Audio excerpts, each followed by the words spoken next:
वसंत काका मोरे, सतीश अण्णा पाटील, गुलाबराव देवकर, अनिल दादा पाटील, राजीव दादा देशमुख, तसंच उपस्थित असणारे संजय वाघ, ॲडव्होकेट महेश देशमुख, बीटी जोशी, संजय दादा गरुड, वंदनाताई पाटील, एजाज भाई मलिक, रवींद्र नाना पाटील, योगेश देसले, विलास पाटील, इशाद जागीरदार, करण खलाटे, नितीन तावडे, विकास पाटील, अजहर खान, माणिक पाटील, हर्षल पाटील, राहुल पाटील, अभिलाषा रोकडे, सुदर्शन सोनोने, योजनाताई पाटील, रेखाताई देवरे, रेखाताई पाटील, सर्व उपस्थित असणारे मान्यवर, तसंच संस्थेचे उपस्थित असणारे सर्व सन्माननीय पदाधिकारी, अध्यापक वर्ग, सगळे माझे विद्यार्थी सगळे कार्यकर्ते, पत्रकार मित्र, बंधू भगिनींना, माझ्या मित्रांनो, मला खरं तर मी उद्या तारीख दिलीपरावांना दिलेली होती, परंतु काही एक महत्वाची मीटिंग अचानक मुख्यमंत्र्यांनी लावली आणि त्याला मला जाणं गरजेचं होतं, म्हणून मी दिलीपरावांना फोन केला की 16च्या ऐवजी 15 तारीख केली तर चालेल का? ते म्हणले ठीक आहे अजित, मी ऍडजस्ट करतो, आणि त्याच्यामुळे मी आज आपल्या सगळ्यांच्या परिसरामध्ये आलेलो. ज्या उत्साहाने, ज्या प्रेमाने जळगाव जिल्ह्यामध्ये चाळीसगावच्या परिसरामध्ये मी प्रवेश केला माझ्या औरंगाबाद जिल्ह्यातनं, तेव्हापासून अनेक कार्यकर्त्यांनी, अनेक सहकारी मित्रांनी अतिशय आपलेपणाने, प्रेमाने आम्हा लोकांचं स्वागत केलं. त्याबद्दल सर्वांना मी मनापासून धन्यवाद देतो, सर्वांचे मनापासून आभार मानतो. आज खरं 2 कार्यक्रम होते. एक पक्षाचाही कार्यक्रम आहे, हा कार्यक्रम संपल्यानंतर जळगावला आपण मेळावा घेतला, परंतु आपली पाचोरा तालुका सहकारी शिक्षण संस्था ही पाचोरा संस्थापित श्री शेठ मुरलीधरजी मानसिंग साहित्य विज्ञान आणि वाणिज्य महाविद्यालयाच्या यशवंतराव चव्हाण मुक्त विद्यापीठ अभ्यास केंद्र इमारतीचं उद्घाटन आणि तसंच घोसे हायस्कूल प्रांगणामध्ये सेवानिवृत्त शिक्षक श्री अभिमन्यू दशरथ पाटील यांच्या अमृत महोत्सवाच्या निमित्तानं सौभाग्यवती जिजाबाई अभिमन्यू पाटील यांच्या नावाने उभारण्यात आलेल्या जिजाई रंगमंचाचं उद्घाटन आमचे खडसे साहेबांनी केलं. इथलं उद्घाटन मी त्या ठिकाणी केलं. हे उद्घाटन झालं असं मी सुरुवातीला जाहीर करतो, पण हे एक निमित्त होतं. कुठल्या ना कुठल्या कार्यक्रमाच्या निमित्तानं तिथं जाऊन आपण आपली भूमिका मांडण्याचा प्रयत्न करतो, तिथल्या अडीअडचणी समजून घेण्याचा प्रयत्न करतो, आणि त्याच उद्देशाने मी आणि बाकीचे सगळे मान्यवर या परिसरामध्ये आलेले. गेले काही दिवसामध्ये कशा पद्धतीनं देश पातळीवर, राज्याच्या पातळीवर राजकारण चाललंय ते आपण सगळेजण पाहताय. एकंदरीतच इथं येण्यापूर्वी आम्ही हे जे काही उद्घाटन केली, हे सगळे पाहिल्यावर माझ्या मनामध्ये विचार आला की केंद्रात आणि राज्यात सत्ता कुणाची असो, परंतु आपण आपल्या पक्षाच्या माध्यमातून काम करत असताना कुठल्याही परिस्थितीत विकास कामं थांबवून द्यायची नाही, त्याच्यामध्ये राजकारण त्या ठिकाणी आणायचं नाही. आज ही संस्था मोठ्या प्रमाणावर नावारूपाला आलेली आहे. दर्जेदार ज्ञान, दर्जेदार शिक्षण देण्याचं काम सगळे मान्यवर करतायत, आणि तिथं बारकाईनं लक्ष दिलीपराव आणि त्यांची सगळी टीम त्या ठिकाणी देते. आता महाराष्ट्रामध्ये, देशामध्ये सगळीकडे सिद्ध झालेलं आहे की आता वशिल्याचे दिवस पूर्ण संपून गेलेले आहेत. आता गुणवत्तेला, ज्ञानाला महत्व प्राप्त झालेलं आहे. आणि म्हणून माझ्या विद्यार्थ्यांना मला सांगायचं की बाबांनो, जरी आपण कुणाच्याही पोटी जन्माला आलेलो असलो, गरिबाच्या यावं, मध्यमवर्गीयाच्या यावं, श्रीमंताच्या यावं, ते तुमच्या माझ्या हातात नाहीये, पण आलो तरी ज्ञान जर चांगल्या पद्धतीनं घेतलं, शिक्षण चांगल्या पद्धतीनं घेतलं, आपण मेरिटमध्ये पुढे गेलो तर निश्चितपणे आपल्याला उत्तम प्रकारे व्यवसाय करता येतो, उत्तम प्रकारे नोकरी करता येते, उत्तम प्रकारे आपल्याला पुढे जाता येतं. आणि म्हणून त्या अनुषंगाने काम सर्वांनी केलं पाहिजे. या वडीलधाऱ्यांनी काढलेल्या संस्था ही पुढची पिढी चांगली चालवण्याचा आटोकाट प्रयत्न करते. स्पर्धा जबरदस्त आहे, ती स्पर्धा कोणी थांबवू शकत नाही. ते स्पर्धेमध्ये शेवटी पालक विचार करत असतात की कुणाची गुणवत्ता चांगली आहे, कुठं अध्यापक वर्ग चांगला आहे, कुणाचा शिक्षणाचा दर्जा चांगला आहे, आणि तिथं विद्यार्थी विद्यार्थिनींचा कल प्रवेश घेण्याचा राहतो. तिथं क्रीडांगणालाही महत्व दिलं पाहिजे, व्यवहार ज्ञानालाही महत्व दिलं पाहिजे. नवीन नवीन जी आव्हानं शिक्षण क्षेत्रामध्ये येत आहेत त्या सगळ्या आव्हानाचा स्वीकार करून अतिशय उत्तम प्रकारचं ज्ञान त्याला कसं देता येईल याही करता जीवाचं रान हे संस्था चालकांना करावं लागतं. अडचणी खूप येतात, कारण मध्ये आम्ही 2.5 वर्ष सरकारमध्ये काम करत होतो. आम्ही पण अनेक शिक्षण संस्था चालवतो. शिक्षण संस्था चालवत असताना जे गरजेचं असेल ते देण्याचा राज्य सरकारचा जरूर प्रयत्न असतो.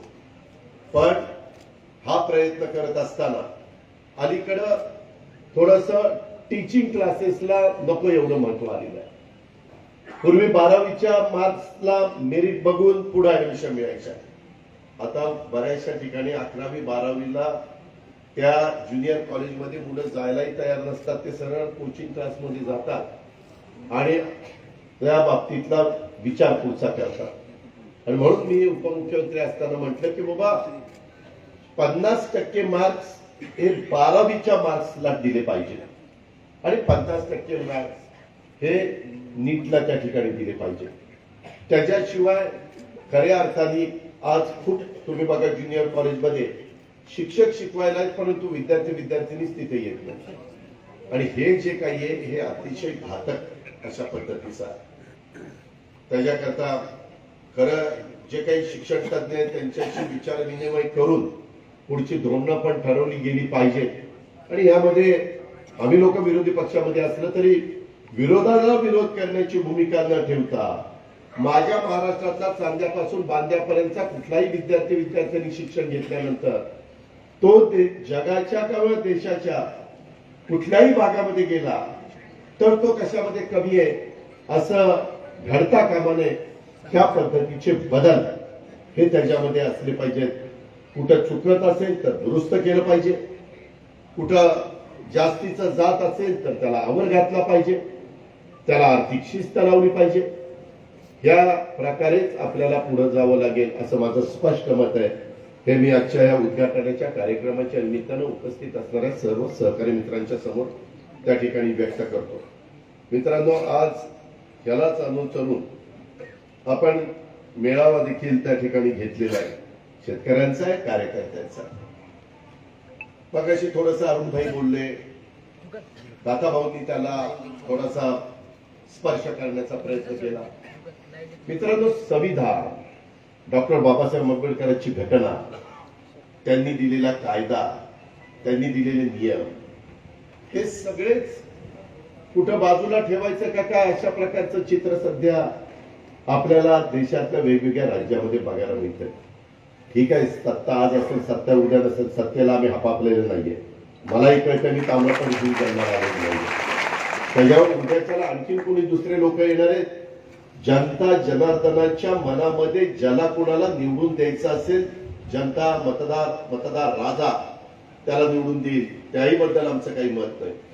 पण ज्या पद्धतीनं फोडाफोडीचं राजकारण चाललं, काय गोव्यात काल आपण काय बघितलं, अरे आले नाही बाबा तुमचं बहुमत, करा ना सरकार. तिथं समोर विरोधकच शिल्लक राहायला नाही पाहिजे, राहिलेलेही काँग्रेसमध्ये माझ्याकडे आले पाहिजे. अरे किती घ्याल, किती पाहिजे, कधी काय झालं तर तुमचं समाधान होणार आहे त्याचा जरा तरी विचार करा, आत्मचिंतन करा. हे आपल्या खंडप्राय देशाला परवडणार आहे? अनेक राजकीय स्थित्यंतर आपण सगळ्यांनी बघितली. आणीबाणीच्या काळातलं स्थित्यंतर बघितलं, त्याच्यानंतर पुन्हा इंग्रजी सत्तेवर आलेलं बघितलं, त्याच्यानंतरच्या काळामध्ये मधल्या काळात जयप्रकाश नारायण साहेबांनी पुढाकार घेऊन जे काही राजकीय आंदोलन केलं ते आपण सगळ्यांनी बघितलं. अनेक प्रकारच्या घटना घडल्या, आपल्या राज्यामध्ये घडल्या. मध्ये बाळासाहेब ठाकरेंनी पुढाकार घेऊन 95 साली भाजप शिवसेनेचं सरकार आलेलं बघितलं. 99 ते 2014 सालामध्ये आघाडीचं सरकार आलेलं बघितलं. त्याच्यानंतर पुन्हा देवेंद्र फडणवीसांचं सरकार बघितलं. त्याच्यानंतरच्या काळामध्ये उद्धव ठाकरे साहेबांचं सरकार बघितलं. ठीक आहे, काही काही विचारधारा वेगवेगळ्या पक्षाची असू शकते, परंतु त्या पक्षाच्या प्रमुखांनी एखादा निर्णय घेतल्यानंतर त्यांच्या आमदारांनी त्या निर्णयाला पाठबळ दिलं पाहिजे.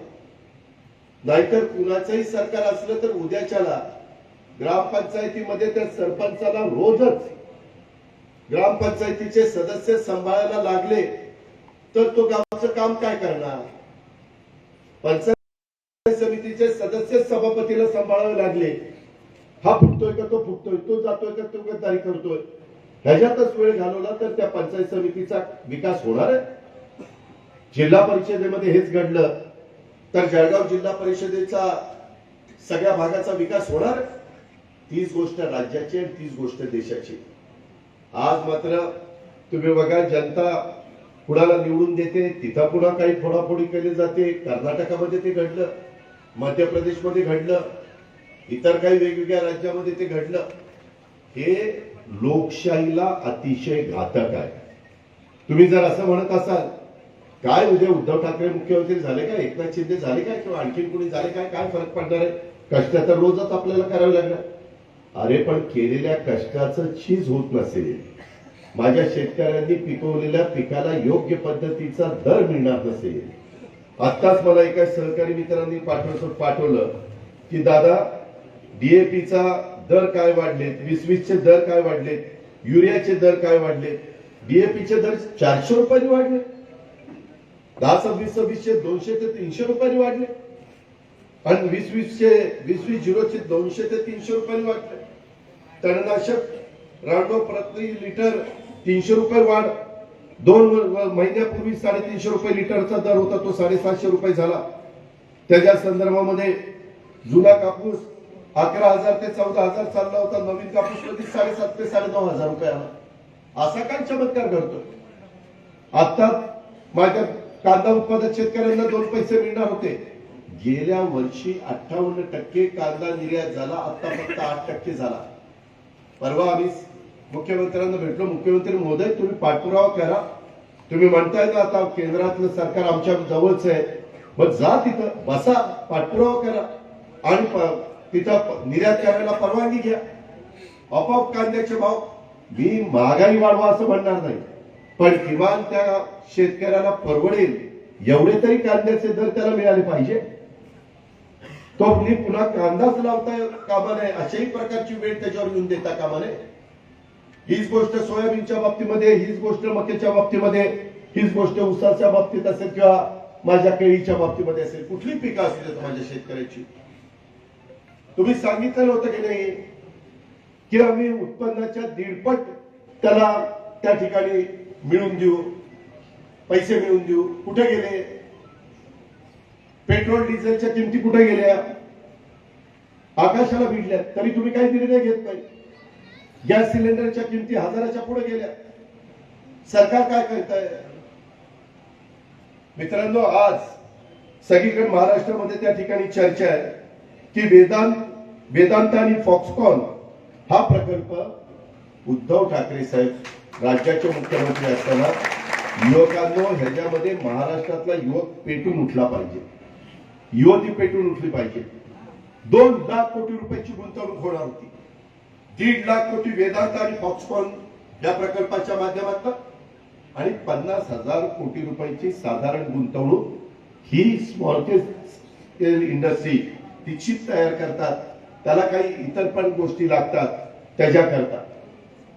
कर्नाटक, गुजरात, महाराष्ट्र, आंध्र प्रदेश 4 राज्यांच्या मध्ये ती कंपनी माहिती घेत होती. आणि ती माहिती घेत असताना अतिशय सर्व सोयीयुक्त अशा प्रकारची जागा तळेगावला, पुणे आणि मुंबईच्या जवळ त्यांना 1000 एकराची आपल्या एमआयडीसीने ऑफर दिली. बऱ्याचशा गोष्टी आम्ही त्यांच्या मान्य केल्या. त्यांनी जवळपास मानसिकता तयार केली की आम्ही महाराष्ट्रामध्ये येतोय. तिथं पाणी होतं, तिथं रस्ते होते, तिथं रेल्वेची व्यवस्था होती, तिथून जेएनपीटी बंदर जवळ होतं, तिथून विमानाची व्यवस्था होती. ह्याच्यातून जवळपास 1.5 लाख आमच्या मुलांना मुलींना रोजगार मिळणार होता. मी असं म्हणणार नाही ते माझ्या जळगावातली मिळत असतील किंवा चंद्रपूरचे असतील किंवा गडचिरोलीचे असतील, कुठल्याही मुलांना तिथं रोजगार मिळणार होता. आणि बाकीच्या पण डायरेक्ट इनडायरेक्ट अशा पद्धतीनं 50,000 मुलांना रोजगार मिळणार होता. आज आम्ही त्याच्यात राजकारण न करता मुख्यमंत्र्यांना सांगितलं की मुख्यमंत्री महोदय अजूनही लक्ष द्या. आता जी जागा निवडलेली आहे ती दबावाखाली निवडली गेलेली आहे असं समजलं जातं. का तुम्ही बोलत नाही? का महाराष्ट्राचा आवाज काढत नाही? आता काय टून काढली? हा प्रकल्प गेला तर त्याच्यापेक्षा मोठा आणू. अरे तो मोठा तर आणाच, मोठा आणू काय आणू, परंतु हा का जाऊन देत आहे? तुम्ही काय गाजर दाखवण्याचे धंदे करता काय? आम्हाला कळत नाही का राजकारण? हे जे काही चाललेलं आहे मित्रांनो, मी तुम्हाला सांगतो, माझा ह्याच्यामध्ये राजकीय स्वार्थ काही नाही. मला 1991 साली पासून आजपर्यंत भरभरून कार्यकर्त्यांनी दिलं, मतदारांनी दिलं. अनेक वर्ष सत्तेमध्ये महत्वाची पदं भूषवण्याची संधी देखील मला पक्षांनी दिली, नेत्यांनी दिली. त्याबद्दल मी समाधानी आहे. पण आज राज्याचं जे नुकसान होत आहे, राजकीय इच्छाशक्ती जिथं कमी पडते, त्याला जबाबदार कोण? उद्धव ठाकरेंच्या नेतृत्वाखाली 2 वर्ष करोनाच्या काळामध्ये संपूर्ण जगामध्ये आर्थिक परिस्थिती काय होती, त्याला सामोरं जात असताना आम्ही राज्याची आर्थिक घडी विस्कटून दिली नाही. कॅगनी देखील कौतुक केलं की त्या 2 वर्षामध्ये अतिशय चांगल्या पद्धतीचं आर्थिक नियोजन झालं. मी सांगत नाही, कॅग सांगताय. थोडंसं आमची वागणूक किंवा पद्धत कडक असेल, परंतु आम्ही आर्थिक शिस्त लावतो. आत्ताच मला एकाने दिलं की बाबा दादा, Maitreya plotters and structures private limited मध्ये ठेवी परत मिळणे बाबा. आता बऱ्याचदा नको तिथं ठेवी ठेवायला जाता कशाला? आम्ही सांगितलं होतं काय राष्ट्रकुल बँका बंद होत्या, जिल्हा बँका बंद होत्या. अरे जिथं चांगल्या पद्धतीच्या बँका आहेत तिथं जावा. हे काय करतात, त्या बँकेमध्ये 10% व्याज असेल की हे दाखवतात 15%. माणसाला वाटतं सर जास्त मिळते, जास्त मिळते, मग सगळेच जाते. मग द्या आमचे पैसे, कुठं द्या? माझी पुन्हा विनंती, अनेक या जळगावच्या पतसंस्थांनी अनेकांना देशोधडीला लावलेलं, राख रांगोळी केली. ती रायसोनी का काय कुठली पतसंस्था, किती घोटाळे. माणसाने एकदा घोटाळा झाल्यावर आपण कसं ताक पण फुंकून पितो ना, तोंड पोळल्यानंतर दुधाने. इथं काय ना, कितीदा पोळलं तरी तेच पितात. हे बंद झालं पाहिजे. जरूर राज्याचा विरोधी पक्ष नेता या नात्याने मी असेल, खडसे साहेब असतील, इतर माझे सहकारी असतील, आम्ही याच्यामध्ये अनिल भाईदास असतील, आम्ही सगळेजण लक्ष त्या ठिकाणी घालू. पण आपण पण काही शिस्त पाळली पाहिजे. सगळंच कुणावर तरी सोपून चालणार नाही. आपण जे करतोय ते योग्य करतोय का अयोग्य करतोय, एवढं तरी समजण्याची आपल्याला त्या ठिकाणी हे पाहिजे ना. त्यात सगळंच बंद करायचं मित्रांनो, हे बरोबर नाही. आणि म्हणून माझं तुम्हाला म्हणणं आहे की अर्थसंकल्पामध्ये आणि रायगडमध्ये देखील होणारा 3000 कोटींचा बल्क ड्रग पार्क हा सुद्धा इतर राज्यामध्ये जात असल्याचं माझ्या कानावर आलेलं आहे. त्यातून देखील 80,000 तरुणींना काम मिळणार होतं. ह्याच्यातनं 1.5 ते 2 लाख तरुणींना काम मिळणार होतं. आणि आता काय सांगतात की बाबा आता दुसरा ह्याच्यापेक्षा मोठा, किंवा तेही सांगतायत ह्याला जोडून दुसरा प्रकल्प देणार. अरे हा द्या, दुसरा जोडून द्यायचा तिकडे द्या, आम्हाला काही म्हणायचं नाही. पण ही जी काही बनवाबनवी चाललेली आहे, लोक शांत बसतात, परंतु वेळ आल्यानंतर कुठं बटन दाबायचं, कुणाची बनवाबनवी करायची ते जनतेला चांगलं समजतं. त्याच्यामुळे कुणी काही कुणाच्या नाद्याला लागण्याचा प्रयत्न त्या ठिकाणी करू नये. माझं एवढंच म्हणणं आहे की शिंदे साहेब, तुम्ही सरकारमध्ये आलाय, तुम्ही सगळीकडे सांगताय सर्वसामान्यांचं सरकार, सर्वसामान्यांचं सरकार. आमचं सरकार होतं तेव्हा काय सर्वसामान्यांचं सरकार नव्हतं काय? आम्ही काय वर्ण पडलो होतो काय? आम्हाला शेतीची माहिती नव्हती? तुम्ही आमच्या मांडीला मांडी लावून बसत होता ना. आता उगीच काहीतरी आपली झालेली चूक दुरुस्त करण्याच्या करता काय झालंय, लोक गद्दार म्हणलं की ह्यांचे धावेदार आणतात. इतर जर गद्दार म्हणलं तर तुम्ही गद्दार नाही, तुम्हाला काय लागायचं कारण? जोनी कुणी गद्दारी केली असेल त्यालाच लागेल ना. आम्ही कुणाचं नाव घेतलंय का? महाराष्ट्रात युगपुरुष छत्रपती शिवाजी महाराजांच्या महाराष्ट्रामध्ये गद्दारी चालणार नाही. हे झालं पाहिजे. हा शाहू फुले आंबेडकरांचा महाराष्ट्र आहे आणि त्याच्या संदर्भामध्ये हे त्याच्यात काही ना काही सांगण्याचा त्या ठिकाणी प्रयत्न करताय. अहो तुमचं सरकार आलंय, सरकार आलं तर हे प्रकल्प देखील आपल्या राज्यामध्ये कसे येतील ते पहा. एवढी अतिवृष्टी झाली, एवढं पिकांचं नुकसान झालं, आमची जनावरं वाहून गेली. आता त्याच्यातलं दुष्काळ 13वा महिना, त्याच्यातलं ते लंपी आजार आलाय, त्याच्यातलं जनावरांना अशा फोडरी येत आहेत, गांध्या येत आहेत आणि त्याच्यातलं जनावर मरत आहे. त्याच्याही करता सांगितलं की सगळीकडं आपल्या जळगावमध्ये पण काही भागामध्ये आलेलं, ती लस त्या ठिकाणी टोचली पाहिजे. जसं कोरोनाच्या काळामध्ये 2 व्हॅक्सिन केल्यानंतर कोरोना बरेच अंशी कमी झाला, तसं हे लसीकरण केल्याशिवाय ती लंपी आजार हा तिथंच बाजूला होत नाही. कारखाने 2च आहेत, एक महाराष्ट्रात एक हैदराबादला. मग त्या लसी तयार करणाऱ्या कारखान्याला सांगा की सगळी लस आपल्याला द्यायची. ते म्हणले नाही, केंद्र सरकारने सांगितलं देशात सगळीकडे द्यायची. अरे द्या ना, कमी पडत असेल तर परदेशात आयात करा, परदेशात पण लसी आहे. पण ते जनावर मेल्यानंतर शेतकऱ्यांनी कुणाकडे जावं? एक तर त्याला विमा नाहीये, कारण विम्यामध्ये लंपी आजार भरलेलाच नाहीये. दुसरं जनावर गेल्यानंतर त्या जनावराला मदत करण्याच्या करता एनडीआरएफ मध्ये एसडीआरएफ मध्ये कुठल्याही प्रकारचं धोरण नाही. राज्य सरकारने निर्णय घ्यावा. दुधाचा धंदा अडचणीत आल्यानंतर शेतकऱ्यांनी कुठे जावं? याकरता आम्ही स्वतः मुख्यमंत्र्यांना जाऊन भेटलो आणि त्यांना सांगितलं की सीएम साहेब, आम्हाला जे लक्षात आणून द्यायचं ते आम्ही त्यांना जाऊन, आम्ही नुसतं इथून जाहीर सभेत सांगत नाही, लोकशाही मार्गाने तिथं जाऊन पत्र देऊन त्यांच्या हातामध्ये त्या ठिकाणी देतोय. त्यांच्या लक्षात आणून देतो, कांदा निर्यात चालू करा. गेल्या वेळेस असं होतं, आता तुमच्या काळात असं आहे. त्यांना सांगतो लंपीचे लस मोठ्या प्रमाणात महाराष्ट्रातल्या सगळ्या जनावरांना, ते म्हशीला येत नाही तो आजार, पण कोंडांना, बैलाला, कालवडीला, गायांना होतं. आणि 4 महिन्याच्या पुढेच वासरू किंवा कोंड असेल तरच ती लस देता येते. आपल्या चाळीसगावला पण खिलांचा बाजार मोठा भरतो, सगळीकडे भरतो. आज त्याच्यामध्ये वेगळे काही निर्णय घ्यायचे असतील तर ते घ्या, जे माझ्या शेतकऱ्यांच्या हिताचे असतील. जो आजार हा कंट्रोल, शेतकऱ्यांनो माझ्या माहितीप्रमाणे राजस्थानमध्ये 50,000च्या पेक्षा जास्त जनावरं दगावली. तीच गोष्ट पंजाब आणि हरियाणामध्ये घडली. पण ती घडण्याच्या करता आम्ही वाट बघायची आहे? सरकारचं काम नाही? सरकारने लक्ष घालायला नको?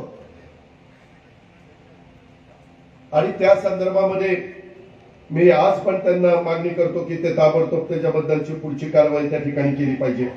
2.5 महिने झाले, एक तरी दोघच सरकार चालवत होती कितीतरी दिवस. आणि म्हटलं काय झालं? आम्ही दोघच बरी आहेत. आणि दोघं बरी आहेत तर मग कशाला 18 घेतले? आता 18 घेतले. काय त्यांना भीती वाटते की एकदा सगळे 43 भरले की दुसऱ्याला जी गाजा दाखवलं ना, तुला घेतो, तुला घेतो, तुला घेतो, तुला घेतो, ती उघडा पडल्यावर परत ह्याच्यापाशी राहील का परत जाईल उद्धव ठाकरे पाशी, याची खात्री नाही यांना. त्याच्यावर सारखा आजचा दिवस पुढे ढकलायचं काम चाललंय. मित्रांनो, जून 20 ला हे गेले, मला आठवत आहे. जुलै, ऑगस्ट, सप्टेंबर, आता उद्याच्या याला 3 महिने होती. 3 महिन्यात पालकमंत्री नेमले नाही. तुम्ही म्हणाला अजित पवार पालकमंत्री नेमला नाही म्हणून काय बिघडलं? अहो, पालकमंत्र्यांना डीपीसीच्या बद्दलचे निर्णय घ्यावे लागतात.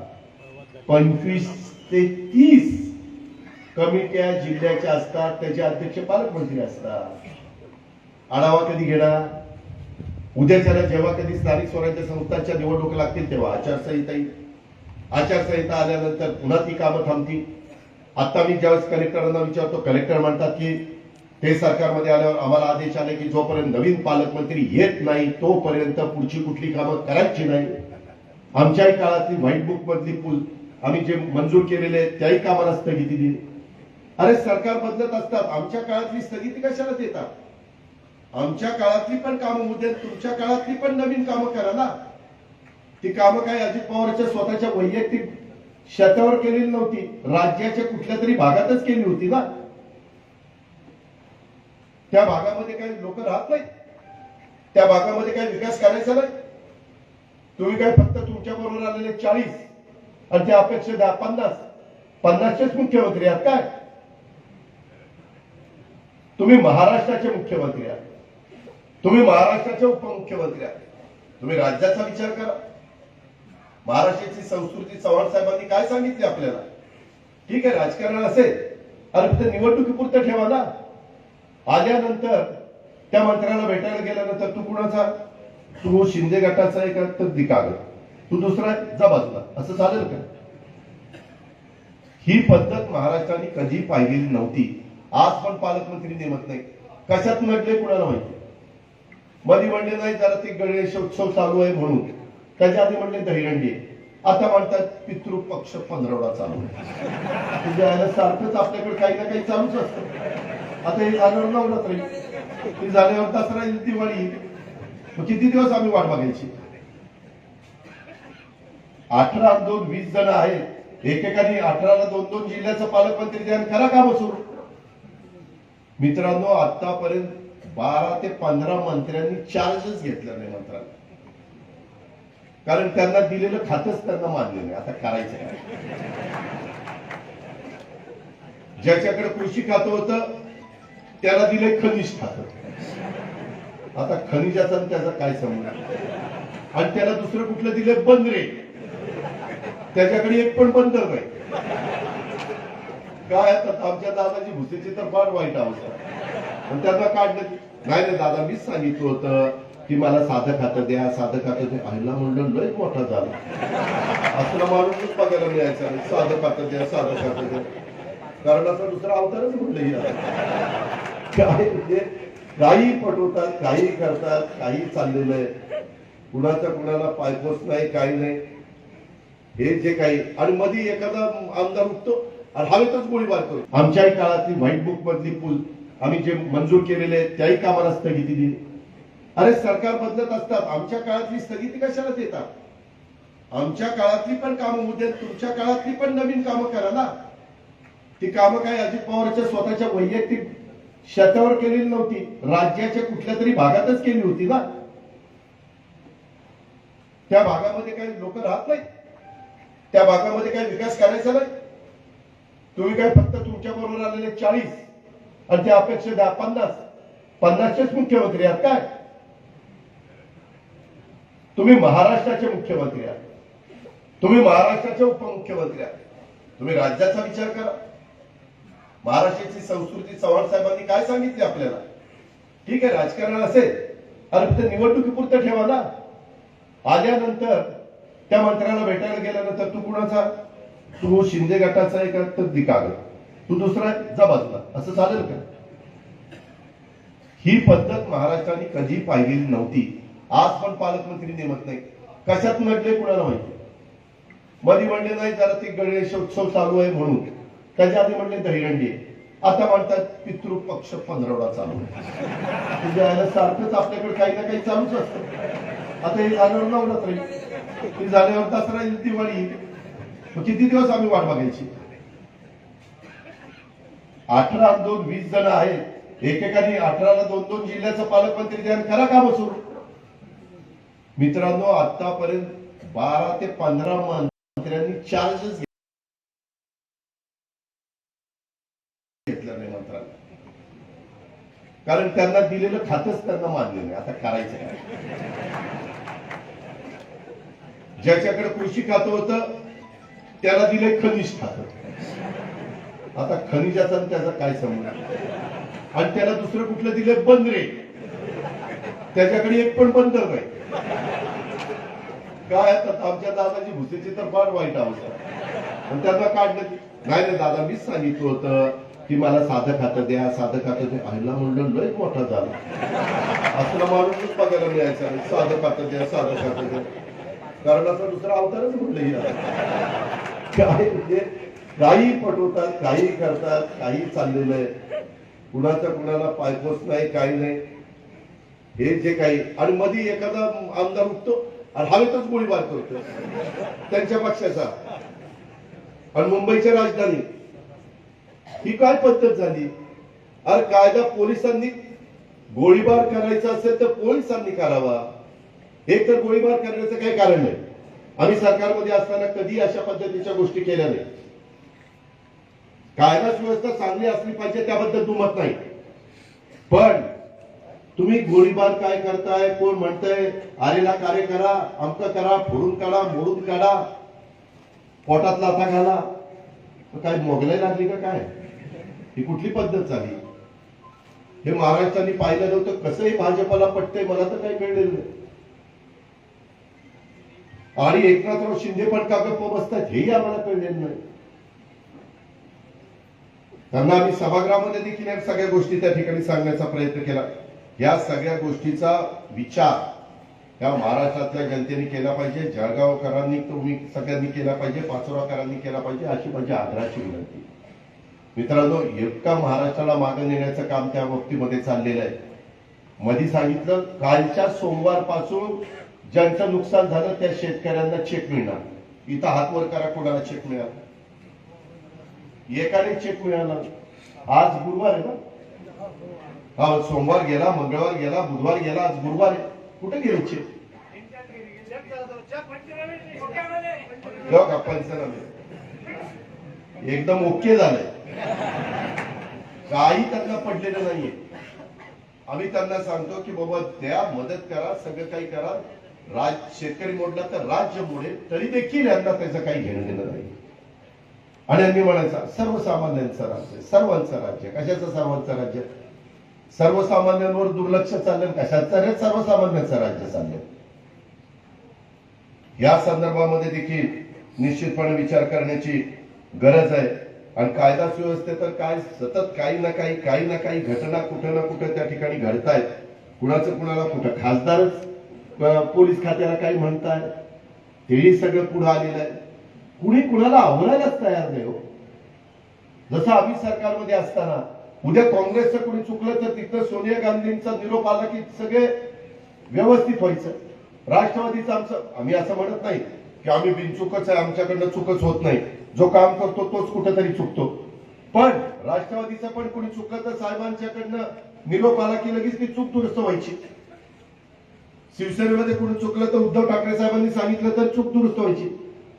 आता ह्या दोघांच्या काळात कुणी कुणाला सांगायचं, कुणी कुणाचं ऐकायलाच तयार नाही. तर ती 40 म्हणतात आम्ही सगळे मुख्यमंत्री. अरे सगळे मुख्यमंत्री म्हणजे अधिकाऱ्यांनी ऐकायचं कुणाचं? 40 लोकांचं ऐकायचं का एकाचं ऐकायचं? अधिकाऱ्यांना तर दमत देतात, हे बदली करू. तर काय तुझ्या घरचा घरगडी वाद लागला काय? बदली करू, काही नियम बियम आहे का? नाही का उचलली जीभ लावली टाळायला? मित्रांनो, तुम्हाला आता हे इतकं लक्षात येत नाही, परंतु ह्याच्यातलं राज्याला जबरदस्त किंमत त्या ठिकाणी मोजावी लागणार आहे. या गोष्टीचा विचार आपण सगळ्यांनी निश्चितपणे त्या ठिकाणी केला पाहिजे. आणि आता तर आपल्या जळगाव जिल्ह्यामध्ये कोण बकाली नावाचा माणूस आहे, त्याला लाज लज्जा शरम आहे का? कुठल्या समाजाच्या बद्दल, आमच्या महाराष्ट्रातल्या एकाही समाजाच्या बद्दल कोणाला बोलण्याचं काही कारण नाही. आम्ही काही असे तशी माणसं नाही, ते लक्षात ठेवा. त्या बकालेच्या बाबतीमध्ये ज्या पद्धतीनं त्यांनी मराठा समाजाच्या बद्दल आक्षेपार्ह बोललेलं आहे, त्याला ताबडतोब बडतर्फ केलं पाहिजे. 10 पिढ्या त्याला आठवण झाली पाहिजे की असं कधी करतात. पोलीस ऑफिसर असला म्हणजे काय झालं? त्याला काय शिंगा आलीत काय? का त्याला मस्ती आली? हे नाही खपून घेणार. हा महाराष्ट्र आहे आणि आम्ही पण बघणार. आता एकनाथराव शिंदे काय भूमिका घेत आहेत. इतर वेळेस नेहमी मी येईना, आता बघतो ना मी काय करतोय. ह्याच्यामध्ये तो बडतर्फ तर झालाच पाहिजे आणि सगळ्यांना आदेश निघाले पाहिजे की अशा पद्धतीनं कुणी जर वागलं तर त्याला परत कुठल्याही प्रकारची नोकरी त्या ठिकाणी मिळणार नाही. अरे तुम्हाला पगार मिळतोय, 7वं वेतन आयोग मिळतंय, तुम्हाला बाकीचा सगळा मान सन्मान आहे. तुमच्या तोंडामध्ये अशा प्रकारचं आक्षेपार्ह विधान येतात कसं? कुणाची तुम्हाला फूस आहे? कुणाचे आशीर्वाद आहे? काही अधिकारी असतात, एखाद्याचा वरदास्त असला की तो म्हणतो चला मी कोणाला घाबरत नाही, माझं कोण वाकडं करू शकत नाही. आता हे जर वाकडच झालं पाहिजे. नुसतं आंदोलन फिंदोलन करून काय चालणार नाही. आंदोलन शिवाजी महाराजांच्या महाराष्ट्रामध्ये आंदोलन करण्याची गरजच नाही. मराठा समाजाच्या बद्दल अशा प्रकारचं विधान करण्याचं कारण काय? ह्याच्याही बद्दलचे त्याला तर बडतर्फ कराच करा, परंतु ह्याच्या मागे आणखीन कुणाची फूस होती का हेही महाराष्ट्राला कळलं पाहिजे. अशा कितीतरी घटना होत आहेत, त्यावर बोलायला तयार नाही. तुम्ही बघा, विषय तिसरीकडेच घेऊन जातात. आता परवा पैठणचं भाषण मी पण ऐकत होतो. आता काय सांगतील मुख्यमंत्री? सुप्रिया सुळे, अजित पवार, जयंत पाटील, मी 6 वाजेपर्यंत काम करतो. म्हणलं सकाळी 6 पर्यंत काम केलं तर ही बाबा उठतो कधी? माझी बहीण कुठेतरी म्हणली माझा दादा 6 वाजता उठून कामाला लागतो. आता हाय मला सवय, चुलत्याची दादी सवय, काय करू? वाईट तर नाही ना सकाळी 6 ला उठून कामाला करणं. तर हे 6 ला म्हणले 6 पर्यंत मी काम करतो, तर मग झोपतात कधी? तेही कळलं पाहिजे ना. 24 तास तर म्हणून 1-2 दिवस काम करू शकेल, किंवा सुरतला गेल्यावर 2-3 दिवस आता पद मिळणार म्हणून जागू शकेल. पण नंतर कधीतरी ती मिळणं म्हणून अरे झोप झोप झोप. 6 तास तर झोप पाहिजेच ना राव, किती काही केलं तरी. आम्ही साहेबांचंही काम बघितलंय 55 वर्ष. सकाळी ते 2दा जरी झोपले तरी सकाळी 7 ला तयार असायचे, पण 2 ते 7 5-6 तास झोप घ्यायचेच ना. पटेल असं बोलायला लयच पुढचं बोलायला लागलं. ठीक आहे राव, तुम्ही राज्याचे मुख्यमंत्री आहेत, आमचे सगळ्यांचे मुख्यमंत्री आहेत, आम्हाला तुमच्याबद्दल जरूर आदर आहे, प्रेम आहे.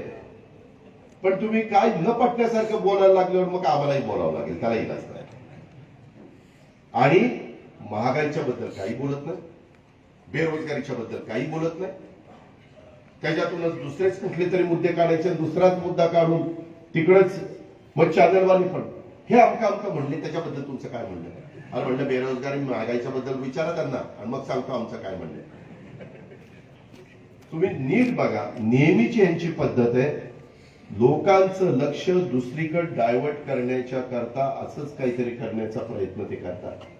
आम्ही घोषणा द्यायचो ना अधिवेशन चालू असताना, 50 फुके एकदम ओके वगैरे वगैरे वगैरे, तर ते इतकं त्यांच्या जिवारी लागलं, इतकं जिवारी लागलं. त्याच्यानंतरच्या काळामध्ये त्यांनी पण तिथं वादच घालायला सुरुवात केली. आम्ही भाईदासला विचारा, की शेवटी आमचे आघाडीचे सगळे आतमध्ये घेऊन गेलो. म्हणलं नको व्हायच्या नादी लागायला, उगीच काहीतरी तिथं हाणामारी व्हायची. म्हणायचे बघा काय चाललंय, आमदार लोक हाणामारी करताय, यांचं पायाखालची वाळू घसरली म्हणून हाणामारी करताय. असलं का? आम्ही सभागृहात कुठेही गोंधळून दिला नाही. सगळी कामं रितसर त्याच्यामध्ये बिलं सगळी काही चर्चा त्या ठिकाणी करून मंजूर केली. आता आपल्याकडे ते सरपंच, डायरेक्ट सरपंच म्हणलं, डायरेक्ट सरपंच करताय चांगलं आहे, पण डायरेक्ट मुख्यमंत्री करा की, डायरेक्ट पंचायत समितीचा सभापती करा, डायरेक्ट जिल्हा परिषदेचा अध्यक्ष करा. स्वतःला जे सोयीचं असेल ते करायचं.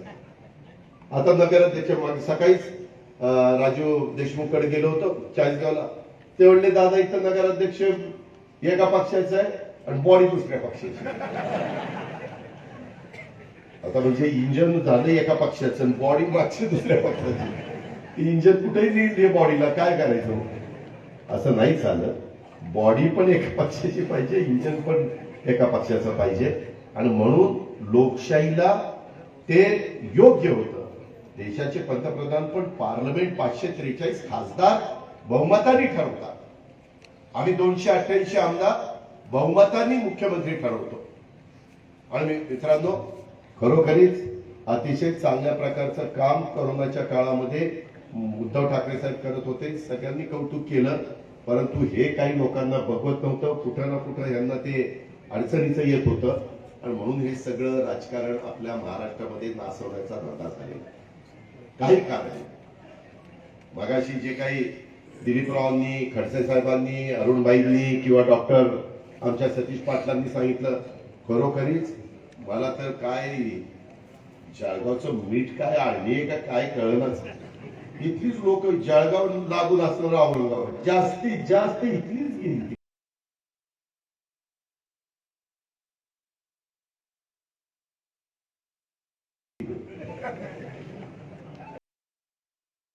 आता त्यांना तुम्ही सरसेनापती बाळासाहेब ठाकरेंच्याकडे बघून इथल्या आमदारांना निवडून दिलं होतं. आमदाराकडे बघून निवडून दिलं नव्हतं. मी यांना सांगितलं सभागृहात, म्हणलं आतापर्यंत खूप दिग्गज नेते बाहेर पडले, पण 92 साली अशीच एक फूट झाली होती. त्यावेळेस भुजबळ साहेब नागपूरला होतो, एक आमदार निवडून आला नाही. परत साहेबांनी नंतर भुजबळ साहेबांना विधान परिषदेवर आणलं, मग येवल्यामध्ये नेलं, तिथनं निवडून आणलं. कारण लोक म्हणले आम्ही शिवसेनेकडे बघून तुम्हाला मतदान केलं होतं. राणे साहेबांच्या बरोबर एक गट फुटला, राणे साहेब पण पराभूत झाले. राणे साहेब नंतर त्यांचे चिरंजीव खासदारकीला पराभूत झाले. माझ्या माहितीप्रमाणे राणे साहेब नंतर बाय इलेक्शन होतं बघा मुंबईत कुठेतरी एका ठिकाणी, तिथेही पराभूत झाले. लोकांना आवडत नाही. आता मी बघणार आहे पुढच्या निवडणुकीत पाचोऱ्याला काय आवडतं. आता तसा गप्प बसणार नाही. त्या संदर्भामध्ये व्यवस्थित एकंदरीत सरकार चाललेलं असताना त्याला मुद्दामून आडकाठी निर्माण करण्याचं काम ह्या सगळ्या लोकांनी केलेलं आहे.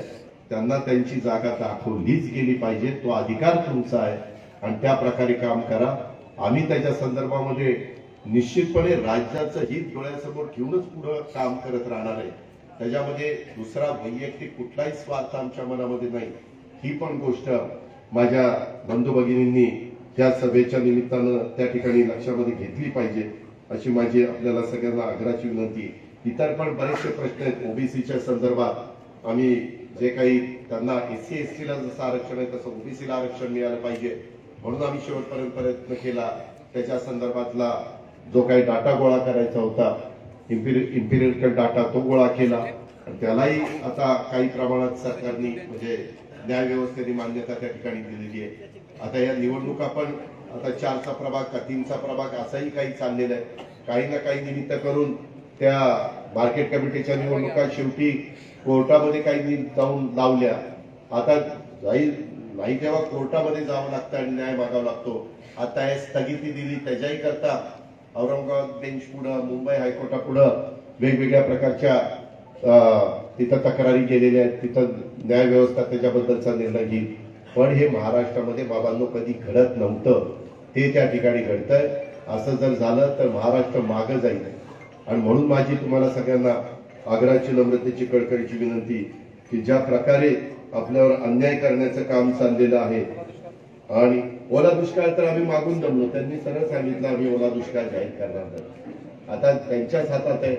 आम्ही त्यांना सांगतोय, परंतु ते काहीतरी उत्तरं देतात आणि त्याच्यातनं वेळ मागून देतात. मागण्या करायचं काम आपण त्या बाबतीमध्ये करतोय, पण ते त्याला प्रतिसाद देत नाही. ही पण गोष्ट तेवढीच खरी आहे. आपल्याला आता महागाई आणि बेरोजगारीच्या विरोधात संघर्ष करावा लागेल. देशाच्या एकतेला, अखंडतेला त्यांच्या काळामध्ये धोका निर्माण झालेला आहे. सरकारचे निर्णय हे ज्या प्रकारे चाललेले ते निर्णय राज्याला पुढे नेणारे निर्णय नाहीयेत. ह्याही गोष्टीचा विचार आपण सर्व सहकारी मित्रांनी ह्या निमित्तानं केला पाहिजे. अशा प्रकारची माझी आपल्याला सगळ्यांना आग्रहाची विनंती आहे आणि तशा पद्धतीने आपण सगळेजण मिळून त्या बाबतीमध्ये काम करूया. गाफील राहून चालणार नाही. आता सगळ्यांना उद्याच्या काळामध्ये माझं वैयक्तिक मत आहे की यांचा पराभव करण्याच्या करता उद्धव ठाकरे साहेबांची मूळ शिवसेना, राष्ट्रवादी काँग्रेस आणि काँग्रेस तिघांनी एकत्र मिळून त्यांना विरोध त्या ठिकाणी करायचा. बघू शिंदे गटाचं आणि भाजपचं कशा पद्धतीनं त्या ठिकाणी लोक निवडून येतात. आपल्या तिघांची ताकद एक केला तर निश्चितपणे महाराष्ट्रामध्ये पुन्हा महाविकास आघाडीचं सरकार यायला कुठलीही अडचण येणार नाही. तशा पद्धतीचा निश्चय आपण करूया आणि कामाला लागूया. एबीपी माझा, उघडा डोळे बघा नीट.